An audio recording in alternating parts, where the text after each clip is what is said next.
What's up, everyone? Welcome back to the channel. Les Alex here with another Pioneer gameplay. Make sure if you dig the content to hit that like, subscribe, and the bell icon so you never miss a video.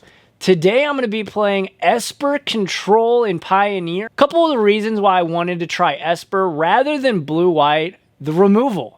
Thoughtseize is an excellent card. I think it's probably one of the best cards in the format, and Fatal Push is just very, very good. You might not think with not having a lot of fetch lands that it's not the best, but your planeswalkers still do die, so you do get to tag 3 and 4 drops every so often. But let's get into the video. I'm ready. This format is so good and has me so excited. Let's get into the video. Let's get into the deck tech. So here we go.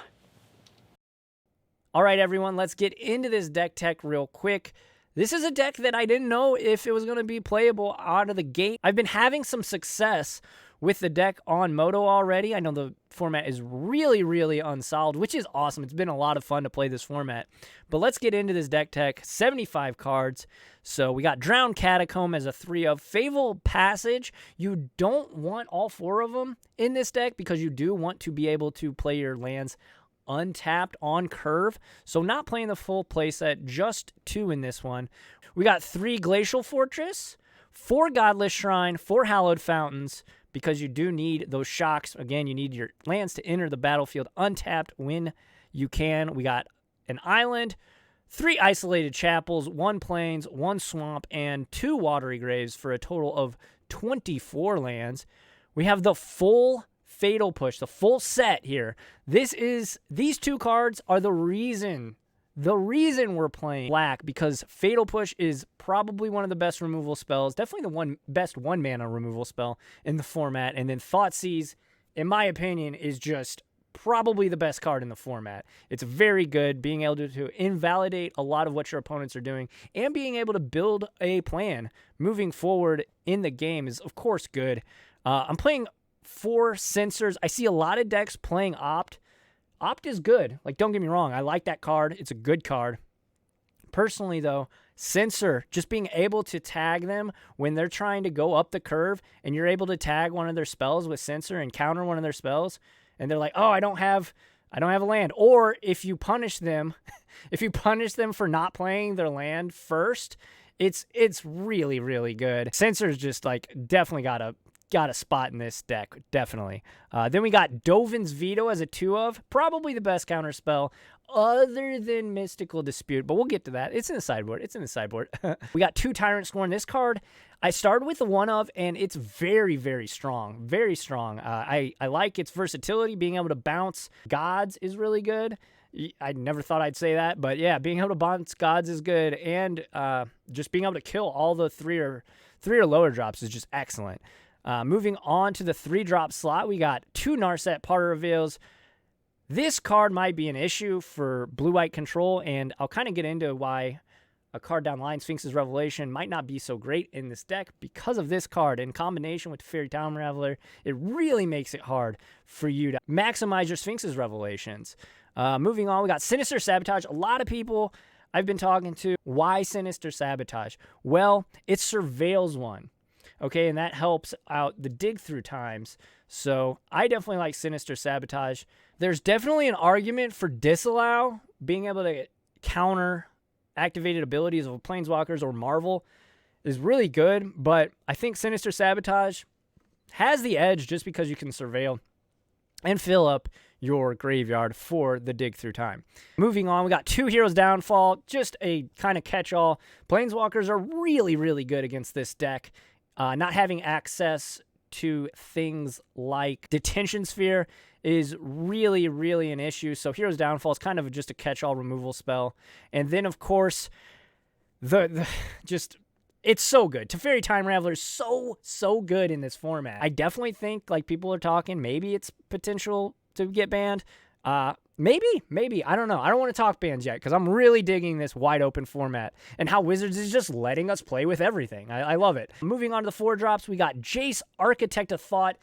This card is so good, and you might be like, oh, what the heck, Alex? Why are you playing Jace, Architect of Thought? Let me tell you, you haven't lived till you had your opponent Cappy Cot combo you and you just upticked your Jace. They cannot kill you. -1, -0 says the copycat combo deck does not work. So definitely think in my preliminary testing, it's pretty good. It's pretty good. It's not the best, but being able to just stone cold stop the cat combo deck is just so good. Of course, we got Supreme Verdict. Great. It's the best Wrath. You can't really replace this card. I could see you playing maybe a Settle the Wreckage, but Supreme Verdict, what else can you say about the card? Then we got Big Teferi, Teferi Hero of Dominaria, the Game Ender, the win condition. It's so good. Being able to untap and have mana for Tyrant Scorn or Veto or even Fatal Push late game is just so good and so powerful. It's good on turn 5. It's a great top deck in a top deck war late in the game. It's just enough said, right? Anyway, moving on, we got Torrential Gearhulk. This is, I tweeted it out. Make sure to follow me on Twitter at LessAlex. I tweeted it out. Torrential Gearhulk and Dig Through Time. I've wanted to do this ever since Gearhulk was printed. It's so good. When you get to Gearhulk and Dig Through Time, it's just so good. And Gearhulking, Hero's Downfall, that's still very good. Gearhulking, Fatal Push, or Dovin's Veto, or anything. It's just so good. This card is a win condition as well as a giant Dig Through Time. And then, of course, we do have Dig Through Time, just probably on the top to get banned, but I'm going to keep jamming it till they ban it because the card is nuts. I love it. This may be the best shell for this deck. I think the Nexus deck is also a very good Dig Through Time deck, but Dig Through Time, it just feels so good. And then the last card, and I left it here last on purpose, Sphinx's Revelation, X, white, blue, you know what it does. I love this card in Standard, but unfortunately, in this deck, I just don't think it's there in Pioneer. I think it's going to take like a Dig Through Time banning for this card to really actually be good. I wanted to try one just to get it out of my system, basically. It really breaks my heart to say that, too. Moving on to the sideboard, we've got 4 Irration Clerics. This is the 2-mana 1/3 that gains 3 life. I'm playing 4 because burn on Moto is everywhere. Just the mono red decks. I played against a bunch of them. They're pretty good too. Tarka Red and other just red decks are very strong. And you'll see how this card is just very good in this format. Playing a full playset because online everybody goes for the cheap decks and mono red is just inherently cheap on Moto. Got Rest in Peace against the Kethis decks and against us if we're playing against a mirror match. Pretty good. Shuts down Delve stuff, so pretty good card. Still need it, just like in Modern. Lyra Dawnbringer, still just a great card in this format as well. You bring it in against mid-range, bring it in against the red aggro decks, or just any aggro deck, really. And it's just a great beater, too. It finishes games, and it soaks up a bunch of damage. Moving on, down the line, we got Disdainful Stroke. This card's great against Marvel. This might be a pretty good... this might be one of the best sideboard counter spells too against Marvel and other big planeswalkers. Definitely one of the kind of cards we struggle against. Mystical Dispute. This card is excellent and probably the best counter spell in Pioneer. Being able to counter a blue spell for just 1 mana is excellent, and it's just so good. It's just so good. Moving on, though, we got Cry of the Carnarium. Great against the aggro decks. A lot of, like, little white weenie decks I've been seeing. So, Cry of the Carnarium, great. And it exiles, so it's just excellent. And then, Noxious Grasp. This card is excellent. Green or white planeswalkers, just destroys them stone cold. And you gain a life. That is definitely not nothing, because this deck definitely has issues against the aggro decks, because we don't really have any life gain other than Sphinx's Revelation. And you're going to be shocking yourself quite a bit in this deck. But being able to destroy Okos, being able to destroy opposing Teferis, just excellent card. But yeah, that's the 75. I'm really excited to get into the gameplay. All right, let's get into this gameplay. I look at my opening hand and have a bunch of white cards with no white sources. So we went ahead and mulliganed and put back that Teferi. Unfortunately, though, we lost the die roll. They play Sacred Foundry tapped. At this point, I'm thinking it's going to be burn. I was wrong. We play Hallowed Fountain, tapped, and pass back. They then play Spire Bluff and play Cathartic Reunion, discarding Vizier of Many Faces and Combat Celebrant. So now the jig is up. We know what they're playing. It's going to be God's Pharaoh Gift. And we play a Drowned Catacomb and pass turn. They play an Inspiring Vantage and exile Merfolk Safekeeper, which basically is a 1-mana mill. So that's fine. Getting their graveyard real big. They actually hit a Refurbish. That's unfortunate for them. We draw Verdict, play Isolated Chapel, and then you know what that means. We're going to go ahead and play Teferi, tick him up, and pass right back. Our opponent casts Is It Charmed to draw 2, discard 2. Again, a lot of acceleration. They get a God's Pharaoh Gift in the graveyard. So that's real good for them. They play Spire Bluff tapped and pass back. We draw Godless Shrine, tick up Teferi, play Isolated Chapel, and pass right back. They play Inspiring Vantage, tap some mana, and play Champion of Wits. This card was great in Standard. Probably pretty good in this deck, too. Other than that, they just pass right back. We go ahead and fire off the Hero's Downfall. Why not? And then we draw Dovin's Veto. So that is excellent because now we have a way to counter the Refurbish. That's actually the card we're worried about here, because if they refurbish and it resolves, they get back to God's Pharaoh's Gift and Combat Celebrant goes nuts. They actually cast the Merfolk, so it's a 0/4. That's fine. We draw Teferi, Hero of Dominaria, which is, again, just one of the best cards in the deck. So then we play Teferi, Hero of Dominaria, and of course untap 2 lands, tick up our other Teferi, and pass right on back. They play a land and go for the Champion of Wits, which they get to draw 4 cards and discard a card. That's fine. Again, we have the Veto, we have the Verdict, we're ready to rock and roll. You know, drawing 4 cards is nothing to shake a stick at. We draw Censor here. Bounce the token, uptick Teferi, draw Glacial Fortress, play it, and then pass the turn right back. Our opponent goes for Refurbish. Of course, we Dovin's Veto that. We'll have none of that mess. They play Steam Vents untapped, so here comes a second Refurbish, which, of course, we've got the Censor for. I'm telling you, folks, this card is insane. Very, very good in this format, in my opinion. We untap, draw a second Teferi, uptick Hero of Dominaria, draw Fatal Push, play our Glacial Fortress, uptick Teferi 3, and pass right back. They then go for the God's Pharaoh's Gift.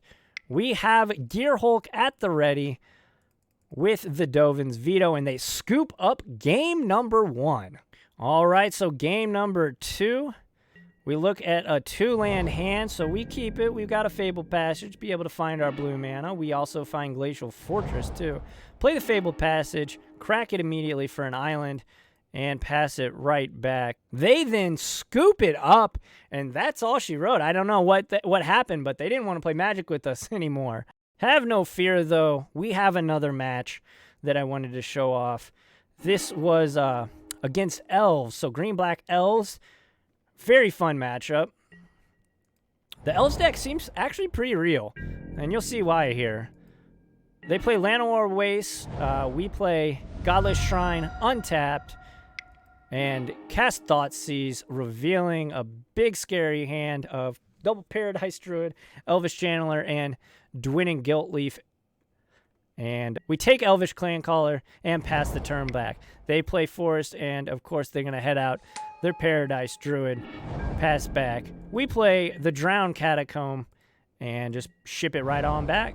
They play Beast Whisper, and this is actually really interesting. Actually, very good card against us. Every time they cast a creature spell, they draw a card, so it doesn't even need to resolve, which is pretty terrifying. We Tyrant Scorn the Paradise Druid just to kind of stifle their acceleration here.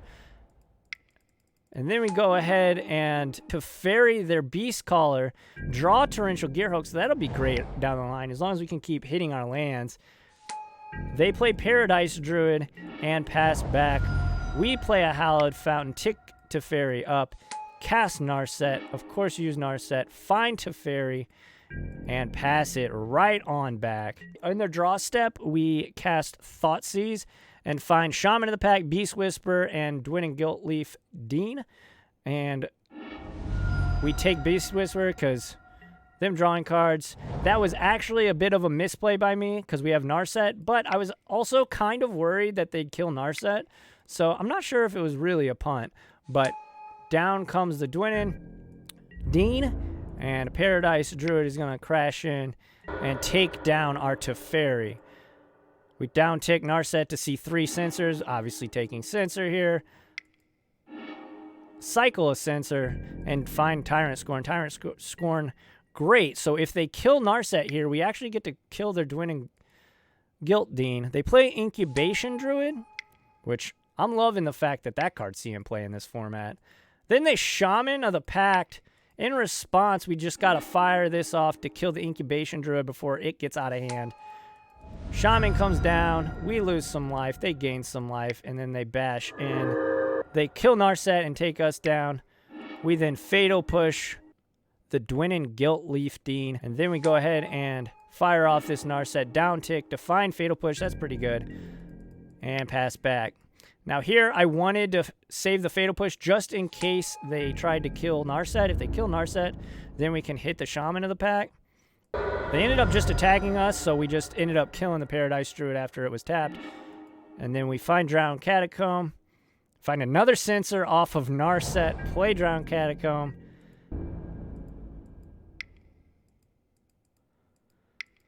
And we wanted to Hero's Downfall here because otherwise the Teferi was just dead. So that's why I didn't play Teferi there. We cycle the Censor to find Supreme Verdict. And we're at 2 now, and our Narset's gone. So they actually end up Shyamalan Revelation to draw a card. And now they only have 1 card in their hand. And we have Gear Hulk online, so we just pass it right back. Beast Whisperer, which is fine because we've got Supreme Verdict. Then they play Gnarl Root Trapper to draw a card.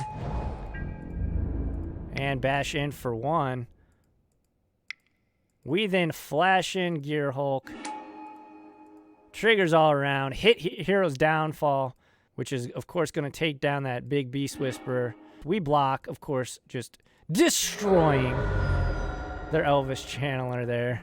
Then we find Dig Through Time. Down tick Teferi here. And pass turn.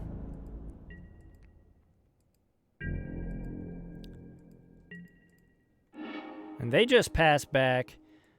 We draw Glacial Fortress, play it, and crash in with our big metal robot beast. Pass back, they do nothing. We then, at the end of the turn, go ahead and cast this nice Dig Through Time, finding Dovin's Vetoes and Jace, Architect of Thought, drawing into another Thoughtseize and Sinister Sabotage off of the Teferi. And I'm pretty sure at this point I was feeling pretty darn confident. And then we bash in with the big man again.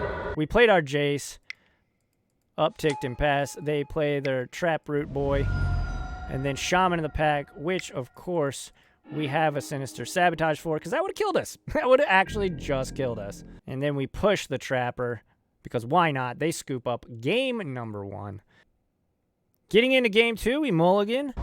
And they are on the play, so that's not great for us. They start with an Elvish Mystic, which they did not have game 1, so I was a little worried off the rip. We did bring in Ration Clerics. It seems like fine.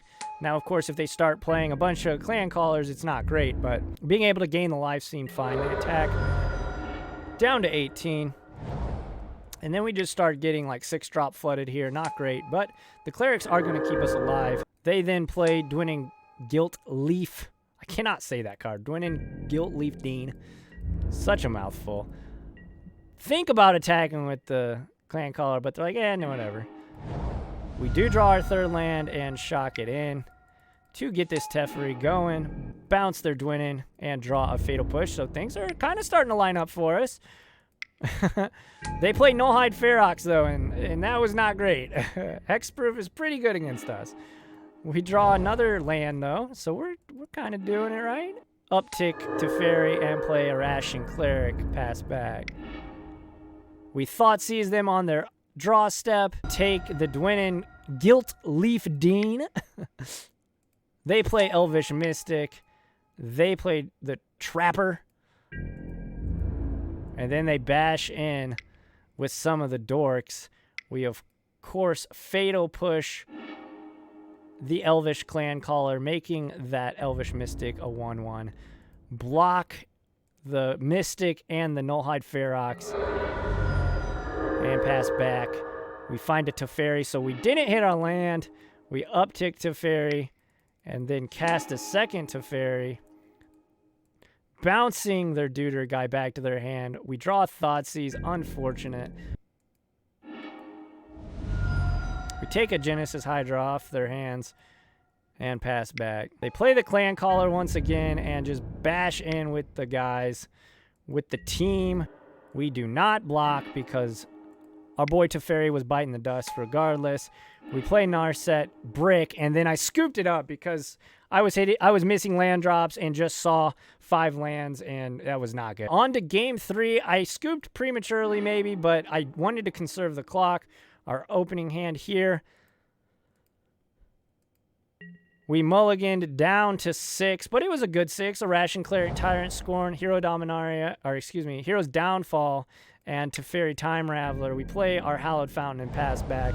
They play Overgrown Tomb into an Elvish Mystic, so another great start for our opponent, but this time we are on the play. So we go ahead and a Ration Cleric here. Might have been a little bit more wise to Tyrant Scorn to just stop their acceleration, but they have Llanowar Elf into duress and take our Teferi Time Raveler. They pass back, so not in a great spot here. Find Fabled Passage and just pass right back. They play a Trapper and pass back. We then go ahead and Tyrant Scorn the Elvish Mystic and crack our Fabled Passage for a swamp so that we have Hero's Downfall mana. We play Hallowed Fountain tapped and pass it on back. Both of us had some pretty meager starts to this game. I draw Supreme Verdict, play Godless Shrine, pass. They then just draw a card and pass back. We Watery Grave, pass back. And then at the end of their turn here, they go for a Quarter Calling. There's not much we can do. They get a Nullhide Ferox in play. Luckily, we do have that Supreme Verdict, so it's going to be excellent. And they played right into it because they just started playing like all their dudes. Just all their dudes. Just keep playing them all. That's fine. Rewind. Maybe not. They attack with Nullhide Ferox. We block because, of course, we're about to wrath the board. So why take unnecessary damage? We then draw Cry the Carnarium too, so that's excellent. Being able to potentially wrath their next wave of creatures is real good. They Shaman the Pack for 1. So that is the play that they were going to do, I think, last turn, and it's probably pretty good to just have done it, because they would have dealt us 5 or 6 damage. Unfortunately for them, that's not what they did. And now we find Ration Cleric, gain some life, and pass back. They don't even attack, which was super confusing. We, of course, don't attack. And their turn, Dwynnin Gilt Leaf Dean. Can't say that. Phyrexian Revoker, and now this Cry of the Carnarium is going to be just insane for us. We Hero's Downfall, the Dwynnin. They named Hero of Dominaria, probably the best card to name on Phyrexian Revoker. They Shamanic Revelation to draw 3 cards, pretty good. Then play a Llanowar Elves, and our Cry of the Carnarium is just getting better and better. I just take the 3 off that. We Cry here, wipe their board, and pass back. They Beast Whisper and Elvish Clan Caller to draw a card, so they just keep drawing more and more cards. We draw a Godless Shine, play a Ration Cleric, gain 3 life, and pass back. Play the Tapper and attack with Beast Whisper. And then, mid-combat, they activate their Clan Caller, which brings another Clan Caller, and we take 4. We find Narset, cast Narset, and find Dig Through Time, and oh boy, was it a good one. We find the Supreme Verdict, and a Sinister Sabotage. So we have their board and their follow-up. So if they want to commit more to the board, we're perfectly fine with that. They do get to draw cards, but their time's actually running down pretty low here. As you can see, it's at about 3 minutes, so they started to play it pretty quick. They do attack, and good attack here, 4-ing us. But, of course, we got this Supreme Verdict that we're just going to do right now. Wrath their board, and at that point, I was like, this has got to be over, right? They can't just re-accelerate back into this game. And for the most part, I was right. We have another dig through time here. We find Lyra and Sinister Sabotage number 2. Draw island, play it. Play Lyra. And pass back. I didn't play Teferi there because I wanted to have Sinister Sabotage. Turns out they didn't draw anything relevant, so they just passed it back. We then, of course, bash with our Lyra.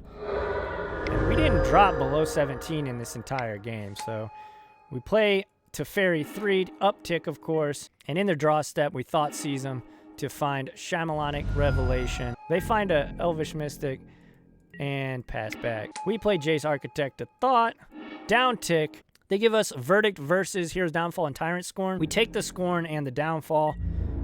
We're not interested in blowing up our board now. We attack in with Lyra and pass back. They just pass right back. We play a second Teferi, uptick Teferi, and crash in with Lyra. They made us play it out to the bitter end, so, I mean, that's fine, though. I like playing Magic. Cast their Shamanic Revelation and play a land and pass. And then we drew Teferi, no reason in playing it. We had the game on lock, and that was it. So, yeah.